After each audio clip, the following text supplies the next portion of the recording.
Hello everybody, I'm Jack Watson, UI UX designer, illustrator, animator, donut connoisseur, pancake connoisseur today, and your host for today's Illustrator Illustration Challenge. This is another question that comes up often. How do you get started illustrating? It's overwhelming, the blank page is intimidating.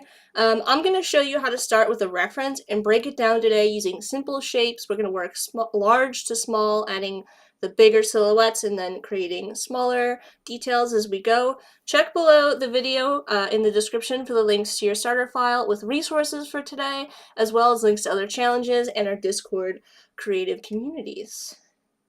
So once you've got that file, let's move on over to Illustrator. There are a couple of reference links down here for you today. We've got a link to the World Wildlife Foundation, and we also have this little stamp template that I put together for you today. The idea here is that we are going to be creating an endangered species stamp, but you can feel free to use your favorite animal, your pet, your favorite food. I heard a bunch of food chat going on in our live chat over here on Behance. You can join the live chat on Behance or on our Adobe Live YouTube channel and let me know what you're eating for dinner, lunch, breakfast, or what your favorite animal is. Alright, so I'm going to hop over to those links that I've got in the description, like I said. I've got the World Wildlife Fund here, the list of endangered animals. I just wanted to give you something to kind of start if you had trouble coming up with an idea. This is a great list. And you can just kind of pick one. If you click into any one of these, you're going to find that they have their own kind of like images if you want to get an idea of what they look like. But I like to use a couple references when I'm working on something. I like to get like an overall view versus like some detail shots. So we're going to switch over to stock.adobe.com. And once you've kind of figured out what you want to create, you can just go in here and we can type in the name of this animal. So we've got African wild dog up here. I'm just going to type that in. And you're going to get a ton of references, a lot of different photos, some faraway shots, some close-ups. When I'm looking for images that I want to use for references, I'm looking at two kind of main things to start, and that's going to be the overall position and posture. Can I tell like what the general silhouette, what the proportions are, and also like any important details, like in the case of the African wild dog, the fur patterning, the kind of details on the face. Those are things that are going to be really important. So I'm just going to go ahead and I'm going to kind of browse through here and I'm going to find something that has like a nice overall shot. Oh, here's a nice close-up of the face. And I'm just going to be using the preview today. I'm going to be just downloading the preview. It's going to have a watermark on it. We're not using these images directly. We're going to be kind of just referencing them to get the proportions down. So I'm going to hit download preview.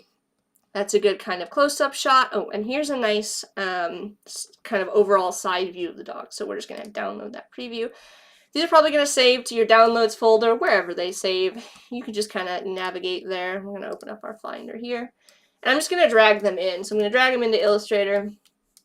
They'll throw down on your artboard. You can kind of position them where it makes sense for you to kind of look at them as you're working. Just kind of move them over here. I want this one in front, so I'm going to go to Object, Arrange, Bring to Front. You can scale this one down a little bit. And these currently have these little X over top because they're embedded, or not embedded, they're linked. When you have something that's linked, you're going to want to embed it if you want to reopen this file and have these stay with your file. If you accidentally move these out of your downloads or you delete them, you may get a warning the next time you open the file. So just to be sure, I'm going to drag to select both of these. I'm just going to hit embed. So I'm just using these for my reference. I'm going to take them out eventually, but as I'm working, if I want to save and come back to it, that's going to help me kind of keep those with my file. Alright, so taking a look here, we've got a couple things I want to do first. I think that the background of my stamp, I just kind of have this generic purple. I think it's going to make more sense to use kind of a nice warm color to kind of mirror the environment that these dogs live in. So I'm going to click on my main background of my stamp here. Double click into the fill, and I'm just going to change the hue down to be like a yellow and bring it back up. Yellow is the theme for this week, it seems. Alright, that looks good. Now that I have everything sort of set up here, I'm just going to go ahead and I'm going to lock this stamp layer. That's going to keep everything on here from me accidentally grabbing and moving it around. So down here in my layers panel, you can see I've got this little space here. When I hover over it, it says toggles lock. When I lock that, I'm not going to be able to select any of this. You could easily go in here and unlock and relock it, but we're just going to keep it locked for now. All right, so we're going to start to build this out. I'm going to switch to using my rectangle tool. If you don't see it, it's going to be underneath one of these existing kind of shapes here. And we're going to work large to small. We're going to start by kind of blocking in the shapes here of the body. So we've got like a long body, we got like a smaller head. I'm going to start there. And you can see I'm on my locked layer, so I can't actually do anything. I need to make sure that I switch to clicking on that Your Art layer so I can very easily draw out the long torso there, or just body and all in. And then I'm going to make this a little bit darker of a yellow so we can actually see it. It's going to make it easier for us to see. Something like that looks good. Maybe a little bit darker. Okay. And then I'm going to do the same thing. I'm just blocking things in. I'm going to draw another rectangle out for the head here. If I need to modify this, I can use my selection tool to kind of drag things around a little bit. All right, and there we go. That's our dog. I'm just joking. We're going to click on our base shape here, and we're now going to start to sculpt this shape so it looks more like the silhouette of our dog. I'm going to grab the pen tool, and you can see that it kind of like tucks up here at the belly. And so I'll zoom in, and when I hover along the bottom edge here, I do have smart guides on under View Smart Guides. Those are those little pink indicators. You guys know that I love those. I'm just going to add a point here, just clicking where it says the little plus, and then I'll switch to the direct selection tool. I'm going to pull this up, and you can see that when I do that, now we're starting to match sort of the kind of view of our dog that we have here. And then one thing that we're going to be using a lot of today is we're going to be using these live corners to kind of round everything out as we go. We're going to be working with like big blocky angular shapes, and then we're going to round them out as we move along. So clicking on this inside point here and grabbing my live corner, you can see when I select, when I click on the whole shape, I can round all of the corners at once. What I want to do is select only one of the points and do one at a time. So I'm going to click on one point here. I'm just going to drag to slightly round that out, kind of matching the belly. The front, I'm going to round this one all the way out, so I'm just going to grab this and pull all the way. And then the back, I'll click and I'll drag this to round it out a little bit as well. You can also see here that my the head here needs to be a little bit smaller, so I'm just going to scale this down a little bit, move it up. Maybe we'll just align it to the top edge there. Okay. And then for the head, speaking of, you can see that our dog's head has a little bit of a taper to it. It's not perfectly boxy, so I'm going to click on this shape here. It's still a little bit big to me, so I'm going to bring that down. Holding down Shift lets me constrain it and scale it, or you could just kind of drag it if you want it to be wider, etc. Just kind of make it kind of match how you want it to look. And then I'm going to switch to one of my favorite tools, the Free Transform tool. It's actually several tools in one. This top one here by default lets you kind of skew things around. We're not going to do that today, but it's great for making like cast shadows. I'm going to switch to Perspective Distort. Did I say that right? I don't know. I'm having a hard time talking today. And this lets you kind of pull things in or out along the sides, and it will pull both sides in at once. So that's going to give us a nice taper on the top of our dog's head there. Kind of matching what our dog looks like, right? And then you guessed it, I'm going to switch over to the direct selection tool. I'm going to drag to select just those 2 points and use my live corners to round them out a bit. All right, so we've got the head, we've got the body. Let's start to talk about the legs. The legs are probably the most difficult part, so I would say take your time with this and go slow. And again, keep in mind, we just want boxy general forms here. So if we look at the leg, it kind of comes down straight, and then it comes down at an angle, and then an angle back out. So we're just going to kind of generally follow that structure. I'm going to click towards where it kind of starts on the belly, maybe a little bit higher up. I'm going to go straight down. You can hold down Shift if it's easier to go straight using that. Go at a little bit of an angle like our leg does, and then bring it back out. And then once I'm here, I can zoom in a little bit, and I'm just going to draw a box for the foot. So we're just going to make a box all the way, holding down Shift if you need to keep it straight. And then for the leg, it kind of follows the angle that we already have, as you can see, but it gets wider towards the top. So I'm going to start by following the angle that I kind of already have, and then I'm going to kind of let it get wider as I go out. So we'll have it come out, and then we'll have it kind of come back up. And then once I've got that, I'm going to just close it off. When I cover over where my original point was, it's going to make a little circle. That means I can close the shape off. So now we can close the shape off, and we've got our back leg. I need to round out this back point here. I need to fit it to like the shape. You can see similar to here, it kind of like rounds out, right? So I'm going to click with the direct selection tool, and I'm going to use the live corners again to kind of round out that back shape. I'll move this down a little bit as well so we can kind of get it lined up. And maybe direct selection tool, and I'll pull this point up. All right, so we've got our first leg kind of drawn out here. In order to keep my front leg straight and kind of like in line, I'm going to drag a little line out here. So I'm going to click with where the smart guides indicate the back leg is resting, and holding down shift with the line tool this time. You could also do this with the pen tool. I'm just going to drag out a line. Eyedropper that color, and then I should have actually switched. I'm going to switch the fill and stroke so that it's applied to the stroke color. So zooming in now, you can see that I've got a line here. You can delete this out when you're done. It just kind of can be for your reference, but we've got it in there so we can kind of create our front leg here the same way that we did the back leg. I'm just going to follow the forms, keeping it really boxy to generally block in the shape. This time, the front leg is going to kind of start a little bit farther back, so I'm going to start here.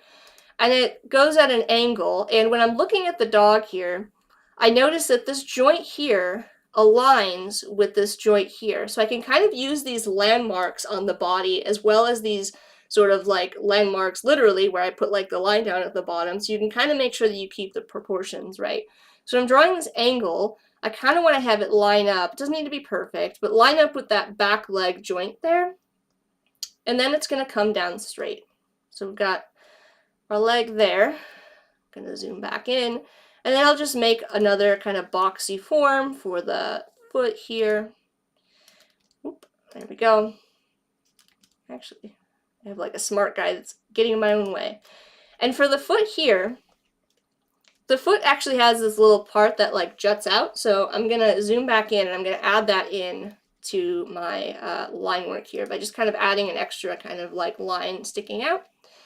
And this is going to be the same as kind of the back leg, where it's going to start skinnier at the bottom, and then it's going to start to widen out where it connects to the body, where that shoulder joint connects. So I'm going to follow, going kind of straight up a little bit, and then I'm going to kind of start to let it widen out a little bit, and then I'm going to pull it straight up, and then connect those two lines. So there we go. We'll switch the fill and stroke, so we've got a fill applied to it.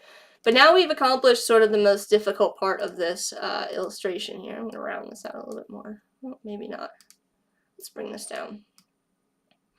So now we've got the most difficult part, which is the legs. And now that we've got the legs, I'm going to just select both of them, drag to select, and we'll add a little bit of roundness to these. Switching to my direct selection tool, I'll just round all of these corners out at once. It's going to just kind of soften all of the edges.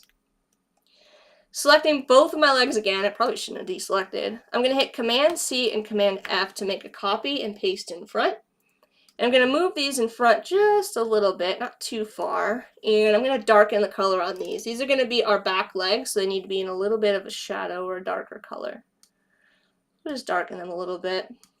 Using the color picker, double clicking into the fill. And I'm going to go to Object. I'm going to go to Arrange. I'm going to go to Send Back. Alright, so we've got our front legs, we've got our back legs. This is starting to actually look like a dog now. With all of these pieces kind of silhouetted out, I'm actually going to hold down Shift with the selection tool, and I'm actually going to select all of these pieces.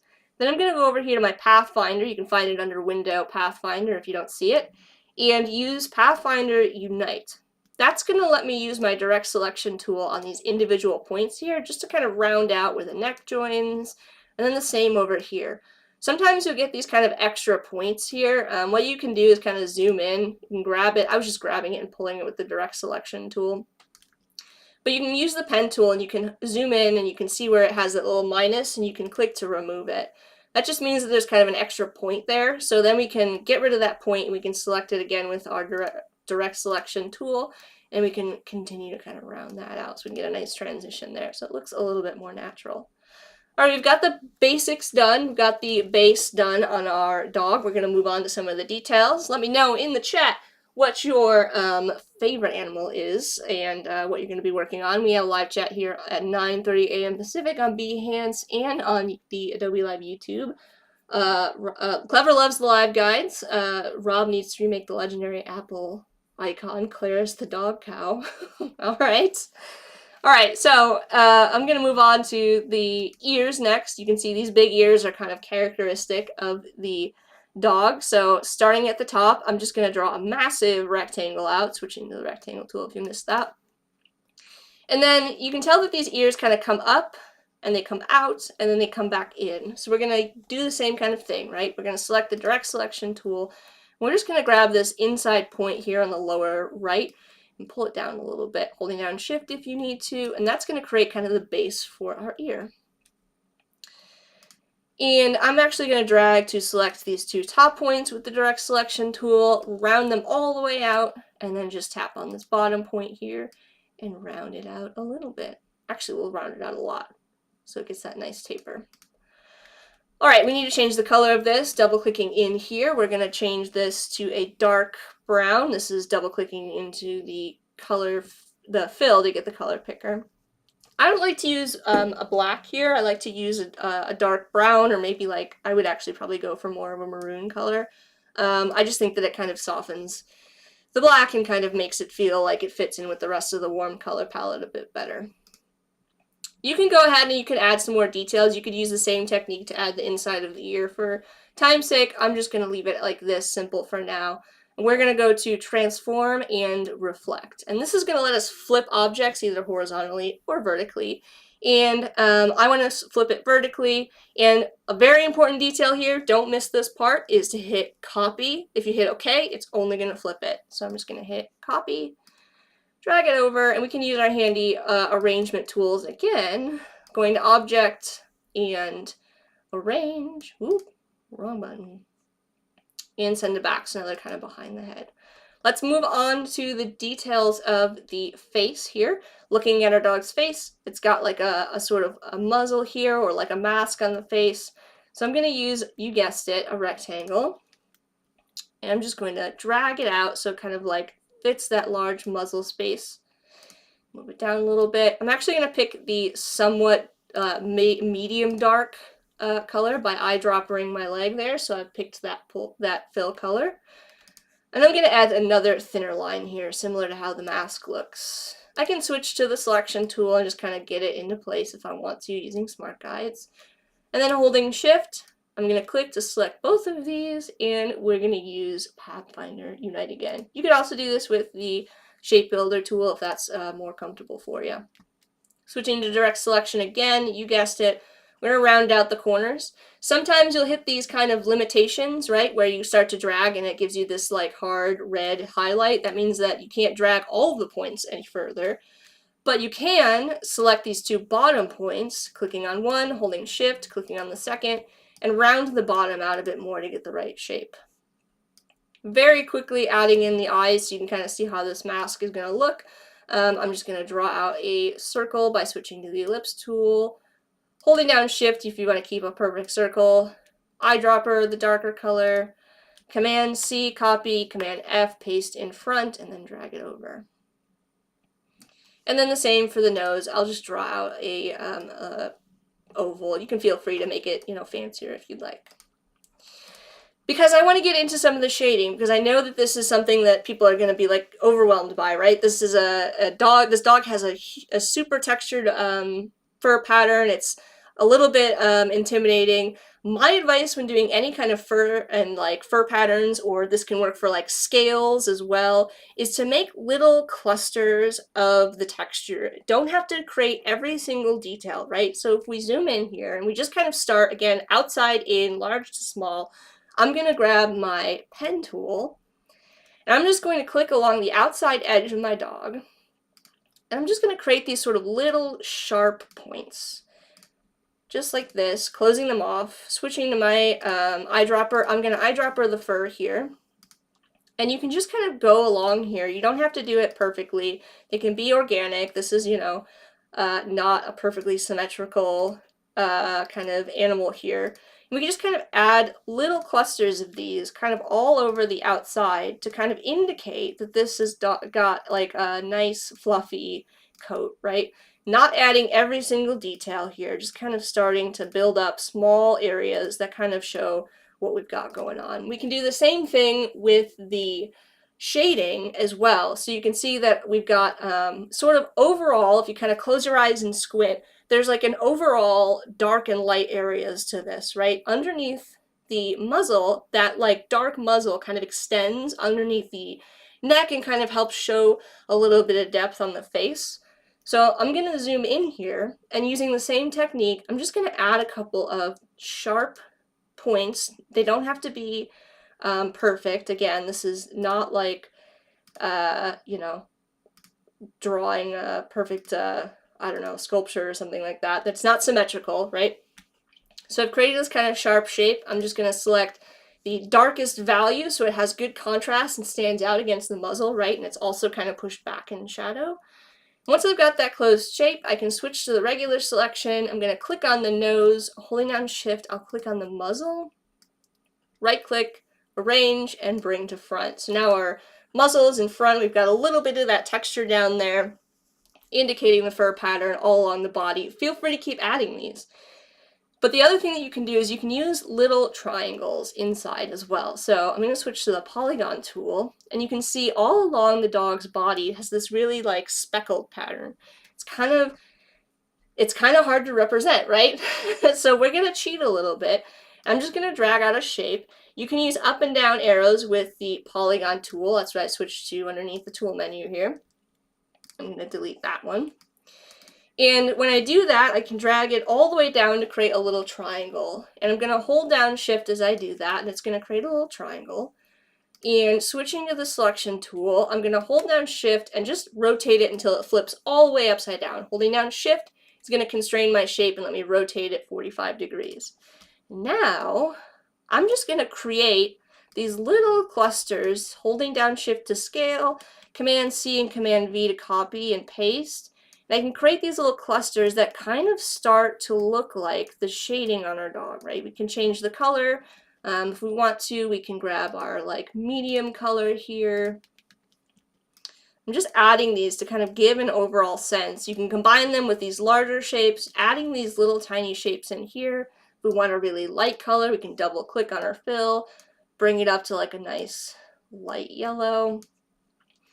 And that's how I would go about adding in that sort of speckled kind of texture, instead of going in and kind of trying to represent all of the, you know, shapes and things like that. I think somebody in our live chat says it looks like a goat. Yeah, you probably want to add the tail, also kind of using some simple shapes here. You could use a line with like a the width tool, or you could use like a circle or something and kind of place it behind. But I think that's going to be all that we have time for right now for this. I'm going to go up and show you how you can upload this to our Discord to get some feedback. I'm going to go up to File, Export, Export for Screens, and you can see that I've already gone ahead and named the artboard for you. Export for Screens is going to export either like assets or in this case artboards. I'm just going to hit Export Artboard. It's going to save it onto my computer. You can pick a location, but that'll let you export a PNG or a JPEG for our Discord, which you can find, again, the link below in the description of this video, to find a link to our Discord.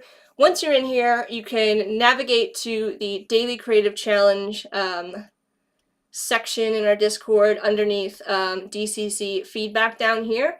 And this is where you're going to upload your work. I'm just going to drag my little stamp file that exported. It's PNG. And I'm going to say, here's my African wild dog stamp. I should say work in progress, but because I need to add the tail. But I'm going to hit send. It's going to post it to the channel, and everybody in there can give you some feedback. We've got some great mentors. We've got other people working on the challenges. Kadrov here, Robert, putting together some cool patterns for the surface design challenge. I love these little bees from Gerard, by the way. I love the colors, so spring. Anyways, you can be sure to share your work there and get some feedback and see what everybody there is working on. But I think that's all of the time that we have for today. Let me switch to my screen so you can see me. Thank you all for joining me for today's challenge. I hope you enjoyed this one. I can't wait to see all of your lovely animals. We went, or plants, or pancakes, whatever you want to draw, food. We went over shapes, live corners, the pen tool. We're live here every day at 9:30 a.m. Pacific at behance.net/Adobe Live and on the Adobe Live YouTube. But sit tight, there's even more live content up next. I think we've got the video challenges up next with Ryan, so stay here for that, and I will see you all next time. Bye, everyone!